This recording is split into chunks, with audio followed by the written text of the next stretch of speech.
projet fort, c'est un projet politique, c'est un projet innovant, c'est un projet qui va dans le futur et qui bouleverse un petit peu les données des vieux, parce que les vieux, on ne les voit pas toujours continuellement, comme c'est quelque chose qui est structuré, mais en même temps qui est à interpréter pour le futur, à chaque pas, on invente. À chaque fois, on s'adapte. Bah oui, c'est logique. Et puis c'est fabuleux parce que Qu'est-ce qu'on met derrière le terme Baba Yaga? pour moi, je parle pour moi, donc c'est une citoyenne dans la cité.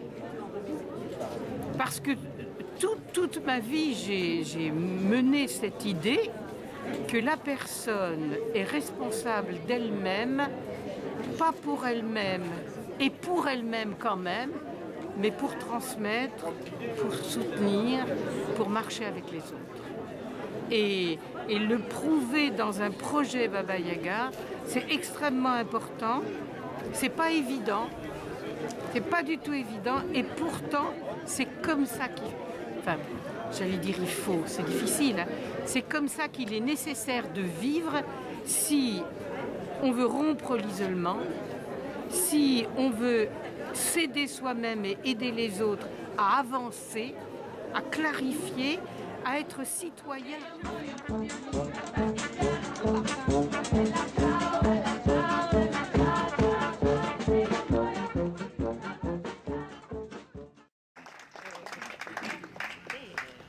Je suis très émue aujourd'hui parce que ça fait presque... J'ai écrit le projet des Baba Yaga en 95 et nous sommes bientôt en 2012.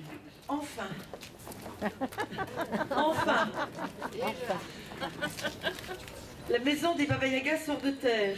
Et cette fois, comme vous le voyez avec l'état du chantier, aucune chance que la pierre que nous allons poser se morfonde seule au milieu des herbes folles pendant des années. Comme la plupart d'entre vous le savent, une première pierre a déjà été posée, en 2007. À l'époque, elle n'était que symbolique. Le symbole était important, car assumer un soutien politique à ce projet si particulier était loin d'être évident. Mais ça n'était pas suffisant non plus. Le projet n'était alors ni abouti, ni surtout financé. Il aura fallu plus de 10 ans pour qu'une belle idée devienne réalité grâce à la détermination de celle qui l'avait développée.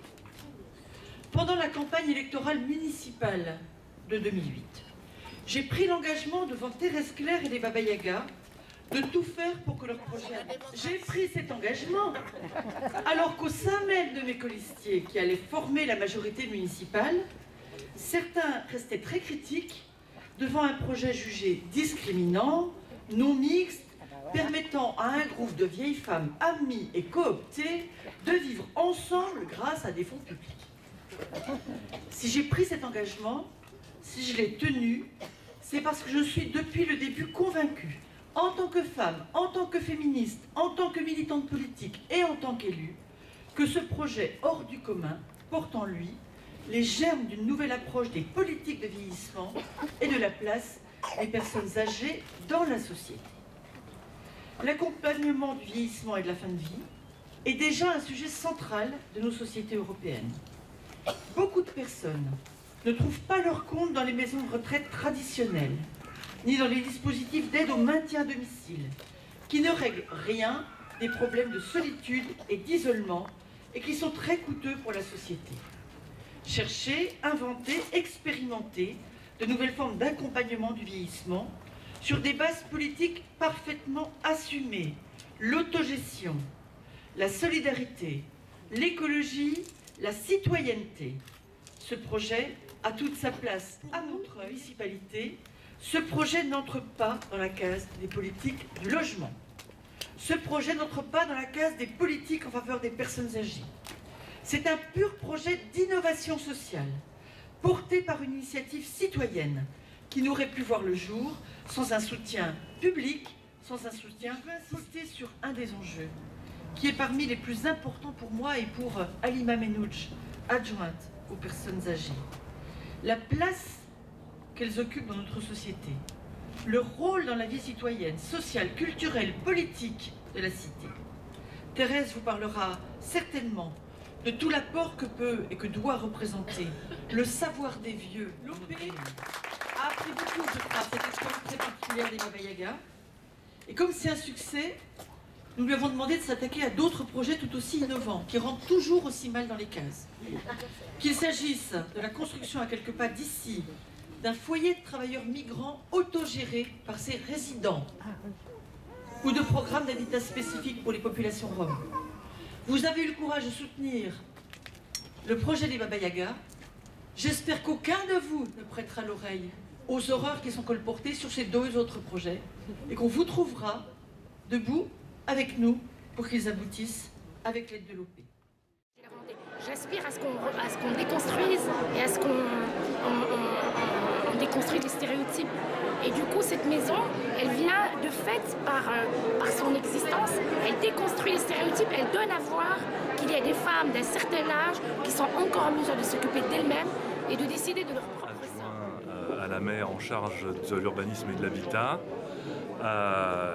Vraiment un beau projet, on a un superbe projet qui a vraiment vu le jour cette fois, qui donne une espèce d'impulsion vers des mouvements beaucoup plus larges que ce qu'on pouvait imaginer en essayant de mener à bien ce projet. Moi, je suis absolument ravi, si vous voulez. On va avoir l'année prochaine un colloque européen sur l'habitat collectif des femmes. Que demande le peuple ? Ciao,